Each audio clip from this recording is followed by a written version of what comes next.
আজ আমরা বাড়ির সবাই ভীষণ টেনশনে পড়ে গেছি। তো বড় একটা কাজ থেকে কি করে উদ্ধার হবে, টেনশনটা কি সেটা তোমরা ব্লগটার কয়েকটা মিনিট দেখলেই বুঝতে পারবে আর সবটা জানতে পারবে। কাল ছিল ভাইয়ের রেজিস্ট্রি ম্যারেজ আর সারাদিন এত বৃষ্টি হয়েছে তোমরা তো দেখেইছো, আর আজকে সকাল থেকেও তারও অন্যথা হয়নি। আজ আমরা সকালবেলা স্নান টান সেরে একদম যাব মন্দিরে। আজকে মন্দিরে পাঁঠা মানসিক আছে আর আমার ভাইয়ের চুল দেওয়া হবে। তোমরা অনেকেই জিজ্ঞাসা করেছো যে কেন আষাঢ় মাসে রেজিস্ট্রি ম্যারেজ হলো, কেনই বা আষাঢ় মাসে তো এই মন্দিরে পুজো দেওয়ার ব্যবস্থাটা করা হলো, কারণ এত বৃষ্টি। প্রশ্নের একে একে উত্তর দেব। কথাই বলে যখন সময় খারাপ যায় তখন সব দিক দিয়েই বোধহয় খারাপ যায়। আজ বাড়িতে এত কাজ, তার উপরে আবার গ্যাস শেষ হয়ে গেছিল, তার জন্য বাবা গ্যাসটা নিয়ে আসে। সকাল সকাল এত সুন্দর বৃষ্টি হচ্ছে, তার সঙ্গে একটু দুধ চা না হলে হয়, তার জন্য ভাই আর আমি দুজনে মিলে দুধ চা বানিয়ে খাবো। মা ভাইকে খেতে দিল না, কারণ ভাইয়ের যেহেতু মানসিক, ভাইকে খালি পেটে থাকতে হবে, তার জন্য ভাই খেলো না। দেখো মা গরম গরম বেগুনি ভাজছে, কিন্তু ভীষণ টেনশনে পড়ে গেছে যে এত বড় কাজটা থেকে কি করে উদ্ধার হবে। মন্দির যাওয়া, মন্দির থেকে ঘুরে এসে এত মানুষকে খাওয়ানো দাওয়ানোর ব্যবস্থা করা, সবটা মিলেই পুরো নাজেহাল অবস্থার মতো। অনেকেই বলছো যে আগে মানসিক শোধ করলে ভালো হতো। আসলে কি বলতো, মানসিক শোধ করে দিলে ভাইয়ের চুলগুলো থাকতো না। তারপর যখন রেজিস্ট্রি ম্যারেজ করতো তখন কি হতো বলতো, ফটো টটো বা ভিডিও টিডিও ভালো আসতো না, সেই জন্য ভাই রাজি হয়। এদিকে সকাল থেকে অঝরেই ঝরে চলেছে। মা তো চিন্তায় পড়ে গেছে যে কি করে রাত্রিবেলা ফিরে এত মানুষকে খাওয়ানো দাওয়ানোর ব্যবস্থা করব। প্যান্ডেলটাও করতে বলেছিল যে প্যান্ডেলওয়ালাকে, 8 দিন আগে থেকে সেই প্যান্ডেলওয়ালা প্যান্ডেলও করে দিয়ে যায়নি। এত বৃষ্টির মধ্যে কোথায় বসে খাওয়া। আমার বাবার বাড়িতে যেহেতু মাটির ঘর, মাটির রাস্তা, তার জন্য ভীষণ পরিমাণে পিছল হয়েছে চারপাশটা, মানে দেখেই তোমরা বুঝতে পারছো। তো যাই হোক, অঝোর ধারায় তো ঝরতেই আছে, কিন্তু কাজ তো আর ফেলে রাখা যাবে না, আমাদেরকে তো মন্দির বেরোতেই হবে। তার জন্য দেখো এখানে মন্দিরের যাবতীয় সাজ সরঞ্জাম সব একদম রেডি করে ফেলছে একে একে। হ্যালো বন্ধুরা, গুড মর্নিং। এখন দেখো আমরা আজকে যাব মন্দিরে পুজো দিতে, তার জন্য দেখো আমি পুরো একদম সেজেগুজে রেডি হয়ে গেছি। আর এই বৃষ্টিতে এত বিরক্ত লাগছে, মানে এত সাজতে গুজতেও ভালো লাগছে না। যাই হোক, এই শাড়িটা মা আমাকে জামাই ষষ্ঠীর সময় দিয়েছিল, তো আজকে প্রথম ভাঙলাম। সুতির ছাপা, ভালো শাড়ি পরতে একদমই ইচ্ছে নেই। তো কেমন লাগছে অবশ্যই কমেন্ট করে জানিও। ওইদিকে মায়ের মাথা খারাপ হয়ে যাচ্ছে, দাঁড়িয়ে আছে। এত পরিমাণে বৃষ্টি হচ্ছে, দেখো বন্ধুরা কি অবস্থা আমাদের এখানে। দেখো সামনে জামাই যাচ্ছে আর আমরা যাচ্ছি, মা যাচ্ছি। একটু বৃষ্টির কমতি নেই জানো তো, পুরো এক নাগাড়ে বৃষ্টি হচ্ছে। এই যে আমার মা, এই যে আমি। রাস্তাটাও তো দেখে যেতে হবে না, মাটির রাস্তা আমাদের। ভীষণ ভয়ও লাগছে, যদি একটা আছাড় খাই আর দেখতে হবে না। তো চলো এখন রাখছি, আবার দেখা হচ্ছে। তো এইখানে এই যে দুটো টোটোতে যাবে আর একটা মারুতি আসবে, ঠিক আছে? মারুতিতে আমরা সবাই যাব। তো চলো আমরা ওই দিকটায় দাঁড়াই, প্রচণ্ড বৃষ্টি হচ্ছে, একটু ছায়াতে দাঁড়াই, তারপরে যাব। গাড়ি গন্ধ, কাঁচগা খুলে দাও না, তাহলে আমি টোটোয় চলে যাব। তো বন্ধুরা, এটা আমার মামা বাড়ি। তো আমি গাড়ির ভিতর থেকে দেখাচ্ছি তোমাদেরকে। হ্যাঁ হ্যাঁ, এইটা এইটা এইটা এই বাঁধিটা, ওইটা তালসারি দেখ। তো দেখো বন্ধুরা, এইটা হচ্ছে আমার মামা বাড়ি। এই দেখো, চলে আয় রে। এইটা আমার মামা বাড়ি। দেখো বন্ধুরা, এইটা আমার মামা বাড়ি। ওই যে অনেক জল কাদা পেরিয়ে আসছি এখন। কাপড় তুলে আসলো তো কি হলো? এই তো আমার মামিমা, এসো গো মামিমা। উঠে যাও, উঠে যাও। হ্যাঁ মাঝে চলে গেল, তোরা শুনতে পাইছো? মানে আসছে ও, তাহলে ওরা চলে গেল। রক পাই লাগে দেবো নু, আস্তে করে লাগে দে, ব্যাস। যে আমার বনু, বনু তার ভিডিওতে দেখবে, এই জন্য বনু ভালো করে ভিডিওটা করছে। এই কে হবে? এটা আমার বোন, না দাদাজি, ভাইজি, ভাইজি। মাঝে দেখো মামিমা, ওদিকে মা, আর সামনে আমার বৌদি আর বৌদির মেয়ে আর আমার বোন। তো আমরা সবাই মিলে একটা মারুতিতে বসে। দেখো এই সুন্দর সুন্দর দুটো পাঁঠা দেওয়া হবে মন্দিরে, তো কি সুন্দর দেখতে না পাঁঠাগুলো। তো যাই হোক চলো, এই হচ্ছে সেই মন্দির যেই মন্দির মা 28 বছর আগে এসে মানসিক করেছিল। তো সেই মন্দিরে আজকে মানসিক শোধ করতে এসেছে। তো মা বলছে আবারও তোমার দয়া হলো, তার জন্য আবার তোমার দরবারে আসলাম। আমরা তো ভেবেছিলাম বোধহয় কেউই আসবে না, আজকে এত পরিমাণে বৃষ্টি হচ্ছে, কিন্তু মন্দিরে এসে পুরোটাই উল্টো, এত মানুষ আজকে পুজো দিতে এসছে যেটা আমরা ভাবতেই পারিনি। তো দেখো আরও এই পুজোগুলো শেষ হয়ে যাওয়ার পর আরও পুজো এসেছিলো, তোমাদেরকে আর শেয়ার করিনি কারণ ওদিকে ভাইয়ের দিকটাতে ব্যস্ত ছিলাম সেই জন্য। এদিকে ভাইয়ের চুলগুলো আজকে সব উড়ে যাবে, তার জন্য আমার ভাই ভীষণ চিন্তা করছে, মানে মন খারাপ হয়ে যাচ্ছে। তো যাই হোক, কিছু করার নেই, চুল তো দিতেই হবে। দেখো বন্ধুরা, আজকে আমার ভাই নেড়া হয়ে যাবে, এত সুন্দর চুলগুলো আমার ভাই চলে যাবে। তার কষ্ট হচ্ছে, তো কষ্ট হচ্ছে বাবা, যা যা। তো এখন ভাই নাড়া হবে, তার জন্য এখানে বসে পড়েছে। তো ও বলছে আমাকে দিদি আমার ভিডিও কর। তো যাই, এদিকে আমার মা বলছে তুই যখন যাচ্ছিস তো তুইও একটু ঠাকুরের কাছে বসবি, ঠাকুরের কাছে মানত করবি। তোমরা অনেকেই জানতে চাইছো যে কি ঠাকুর, এটি হচ্ছে চণ্ডী ঠাকুর, চণ্ডী মা। তো যাই হোক, এই ঠাকুরের কাছে নাকি মানত করলে সব মনের আশা পূরণ হয়, সেই বিশ্বাস নিয়ে আমরাও আজকে ঠাকুরকে ডাকবো। তো চলো, এদিকে ভাইয়ের নাড়া হওয়াও প্রায় কমপ্লিট হয়ে গেল, আর একটুখানি বাকি আছে। আর ওদিকে দেখো দাড়িটাও কামিয়ে নিল, কারণ দাড়ি তো কামাতেই হবে। তো চলো, এদিকে মাকে বললো যে চুলগুলোকে পুকুরের ডান দিকে ফেলে দিতে, তারপর ভাইয়ের মাথায় জল দিয়ে দিতে। তো চলো, এদিকে ভাইয়ের মাথায় জল দিয়ে দিবে, ভাই চলে গেল পুকুরে। আর পুকুরটা ভীষণ সুন্দর, মানে পুরো জলে ভর্তি, আর টপ টপ টপ টপ করে বৃষ্টি পড়ছে, ওয়েদারটাও ভীষণ সুন্দর। বৃষ্টি হলে কি হবে, মানে এই প্রকৃতিতে না দারুণ লাগছে সত্যি কথা বলতে, মানে একটুও মনে হচ্ছে না যে একটু কষ্ট হচ্ছে। যাই হোক, এদিকে আমি পা হাত ধুয়ে নিলাম, মাথাটাও একটু জল নিয়ে নিলাম। তো ওদিকে ভাই দেখো ওই যে ওইখানে চান করছে, নাড়ুমন্ডু হয়ে গেছে। যাই হোক,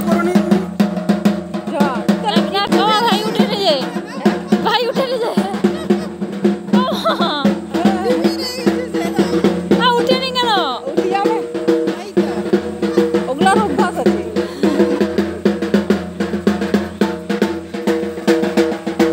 এইখানে আমার বরটা দাঁড়িয়ে দাঁড়িয়ে মিচিক মিচিক হাসছে, তো ওর হাসিটা দেখলে আমি সত্যিই ফিদা হয়ে যাই, ভীষণ ভালো লাগে। ভাইকে যেহেতু নতুন জামা পরতে হয় আজকের দিনে, তো এই পাঞ্জাবিটা অনেক দিন আগে কিনে রেখেছিল ভাই। তো মানসিক শোধ হবে, এই মাসে হবে, ওই মাসে হবে। তো দেখো ভগবান যখন চায় না তখনই সম্ভব, আমরা শুধুমাত্র মানে মুখেই বলি, আমাদের মুখের কথায় না কোনো কিছুই হয় না, সব কিছুই ঈশ্বরের, মানে ঈশ্বর আমাদেরকে চালনা করে। আমি একটা জিনিস খুব ভালোভাবে বুঝতে পেরেছি।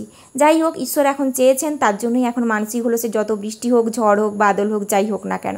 তো এদিকে দেখো অনেকের মনস্কামনা পূর্ণ হয়েছে, তার জন্য দেখো এখানে দণ্ডি কেটে পুজো দিচ্ছে। এরা হচ্ছে মা আর ছেলে। তো ছেলের কিছু একটা সমস্যা হয়েছিল, কোনো একটা অসুখ হয়েছিল, দেখছি ওর পিঠের শির থেকে একেবারে মানে কাটা চিহ্ন, তো টিউমার টাইপের হয়েছিল, ব্রেন টিউমার। যাই হোক, এদিকে দেখো তো ভালো হতে ওরা এসেছে আর কি পুজো দিতে। আর এখানে দেখো আমি আর আমার হাজব্যান্ড বসে আছি, তো আমাদেরকে বলছে একটু বসতে, তারপর ঠাকুরমশাই কিছু একটা বলবেন আমাদেরকে। তো চলো, আমরা এখন একটু ঠাকুরের কাছে বসেছি। মায়ের ওদিকে পুজো দেওয়া হয়ে গেছে, তার জন্য মা আমাকে একটু প্রসাদ দিয়ে দিল, আর সুজি ভোগ দিয়েছিল। সুজি ভোগটা জাস্ট অসাধারণ খেতে হয়েছিল, মানে বলে না ঠাকুরের ভোগ সত্যিই অমৃত, মানে এত সুন্দর টেস্ট যেটা আমি তোমাদেরকে হয়তো বলে বোঝাতে পারবো না। তো চলো, আমাদের পুজো দেওয়া হয়ে গেছে। এখানে দেখো বৌদি, তারপরে হচ্ছে ভাইজি, ওদিকে মামিমা, বনু সবাই চলে গেল।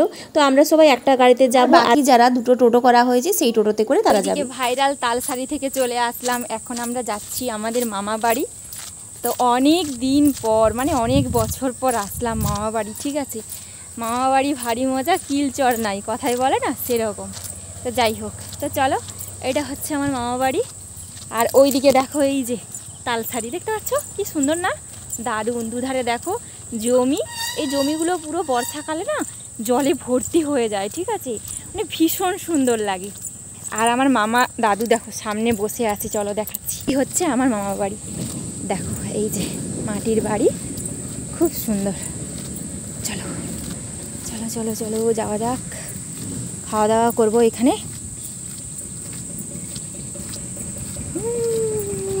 এই যে আমার দাদু, দাদু কিছু একটা বলো, কিছু একটা বলো। পূজা দিয়ে চলে এলি? হ্যাঁ, পূজা দিয়ে চলে আসছি। ভিডিও আরম্ভ করছি না। হ্যাঁ, ও টিয়া পাখিগুলো দেখো কি সুন্দর, টুক টুক খবর দিবে। এখানে দেখো দুইটি বোন, আখি আর পাখি, তাদের নাম। এই যে একজন আখি, এই যে একজন পাখি। তোরা যে এসে খেতে বসে পড়লু রে। বসে যাও, তুই বসে যাও। লাইটটা জ্বালানো, লাইট নেই এখানে। ওহো, সেখানে জ্বলবে। এই যে এরা এখানে খেতে বসে পড়েছে, প্রসাদ মুড়ি। এই যে ভাই, এই যে বৌদি, এখানে ভাইঝি। তো এই যে দেখো আমরা এখানে খেতে বসে পড়েছি মামা ঘরে। এই যে আমার বড় অনেক দিন পরে আসলো, অনেক দিন আগে এসেছিলো, ঠিক আছে, মহোৎসব হয়েছিল তখন এসেছিলো, তারপরে আর মাঝে কোনো দিন আসা হয়নি। আমি এসেছিলাম অবশ্য মাঝে তোমাদের সঙ্গে, তখন ভিডিও করতাম না। তো যাই হোক, এখন দেখো এই যে খেতে বসে পড়েছি। আজকে তো দুপুরে ভাত হবে না, মুড়ি খেতে হবে, প্রসাদ মুড়ি। রাত্রে আমাদের প্রসাদ হবে, প্রসাদ তো পাঁঠা দেওয়া হয়েছে, তোমরা তো জানোই। তো প্রসাদ দেওয়া হবে, রাত্রেবেলা প্রসাদ হবে। চলো, কেমন আছো বলো? ও দিদা, দিদা দিদা দিদা দিদা গো, আচ্ছা তোমাকে পাঠা মাংস খাইতে হবে। তুমি বলো যে কেমন আছো বলো। ভালো। ভালো আছো? ও দেখছো গন্ধরাজ লেবুগুলা, বল ভাই। আলু তো দেখি কতগুলো আলু। হ্যাঁ চল, হ্যাঁ ঠিক আছে, ঠিক আছে। এই হচ্ছে আমার মামা বাড়ি, যেখানে আমার ছোটোবেলা কেটেছে। অনেক স্মৃতি আছে, অনেক ভালো স্মৃতি, মন্দ স্মৃতি, সব স্মৃতি এখানে আছে। তারপর আমরা বাড়ি ফিরে চলে এসেছি। বাড়ি ফিরে এসে দেখো এখানে মাংস কাটা হচ্ছে, মাংসগুলো কেটে একদম রেডি করছে, আর আমি ওদিকে একটু ক্যামেরা করে নিলাম। আর এইখানে দেখো অনেকটা মাংস হয়েছে, প্রায় দেখো 1 বালতি হয়েছে। এদিকে দেখো মাংসটাতে একদম নুন মাখিয়ে রেখে দিচ্ছে, তো নুন হলুদ দিয়ে একটু ভালো করে ম্যারিনেট করে নিল, তো খানিকক্ষণ পরে রান্না হবে, তার জন্য ভালো করে নুন মাখিয়ে নিল। এদিকে আমি 2টো কুমড়ো পুরো কেটেছি, আমার কুমড়ো কেটে কেটে পুরো সিদারা ব্যথা করে গেছে, ঠিক আছে, এত পরিমাণে শীত যন্ত্রণা করছে। আর এইখানে দেখো রান্নাবান্না প্রায় শেষের দিকে, তো এই রান্নাটা হলেই হয়ে গেল, মানে মাংস রান্নাটা হয়ে গেলেই হলো। মাংস বলতে নেই, প্রসাদ বলতে হয়, তো প্রসাদটা হয়ে গেলেই হলো। আর এখানে দেখো আমি এই যে কাজবাজ করছি, ঠিক আছে, টুকটাক আর কি, বেশি তো করতে পারি না, টুকটাক হেল্প করছি মায়ের সঙ্গে। মাও ওদিকে ঘরের মধ্যে ভাত বসিয়েছে, মানে 3বার ভাত ছেঁকেছে, ঠিক আছে। আসলে বেশি লোককে বলার কথা ছিল না, হঠাৎ করেই আমাদের প্ল্যান বদলে যায়, তো তার জন্য একটু বেশি লোকের আইটেম হয়ে গেছিলো। তো আর দেখো এখানে আমি মাংস নাড়াচাড়া করছি। অ্যাকচুয়ালি রাঁধুনি কাকুকে আমি পেছনে রেখে আমি ভিডিও করার জন্য মাংসটা নাড়ছিলাম। তোমরা আবার ভেবো না যে আমি রান্না করছি, তোমরা অবশ্যই বুঝতে পেরে গেছো। তো যাই হোক, এখানে দেখো একটু রান্না করে মানে ঢং মারাচ্ছিলাম যাকে বলে, ঠিক আছে। তো চলো, রান্নাবান্না প্রায় কমপ্লিটের মুখে, এবার আমাদের খাওয়া দাওয়ার পর্ব শুরু হবে। এখানে দেখো একে একে সবাই খেতেও চলেছে, যেহেতু বৃষ্টিকাল তার জন্য একটু তাড়াতাড়ি চলে এসেছে সবাইকে তাড়াতাড়ি ডাকা হয়ে গেছে। প্রায় ধরো 8টার দিকে খেতে বসে পড়েছে সবাই। আর এইখানে আমার একটা মানে কি বলবো, ভাইয়ের মেয়ে, ঠিক আছে, তো তার সঙ্গে একটু আমি খুনসুটি করছিলাম। তো কীরকম করছে দেখো বাচ্চাটা, খুব মজার বাচ্চা, কারোর মানে এতটুকুনও কাঁদে না, আর কারোর কোলে গেলেও কাঁদে না, অচেনা চেনা কেউ ওর কাছে নেই, সবাই ওর কাছে আপন। তো যাই হোক, এখন দেখো আমরাও খেতে বসে পড়েছি। ওইদিকে আমি বসেছি, ভাই বলছে তোরা সবাই বসে পড়ে, আমি একাই দিয়ে দেবো, আর ভাই একাই দিয়েছে, আমরা সবাই বসে পড়েছি। আমি একটু হেল্প করেছিলাম, তারপরে আমাকে বললো তুইও বসে পড়, আমিও দিয়ে দেবো। তারপর দেখো এখানে হচ্ছে সবাই বসে পড়েছি, আর ওদিকে হচ্ছে ভাইয়েরও প্রায় দেওয়া কমপ্লিট হয়ে গেল। আর আমি সত্যি কথা বলতে খাসি মাংস যেটা বলে আমি খাই না, পাঁঠা মাংস তো আরোই খাই না।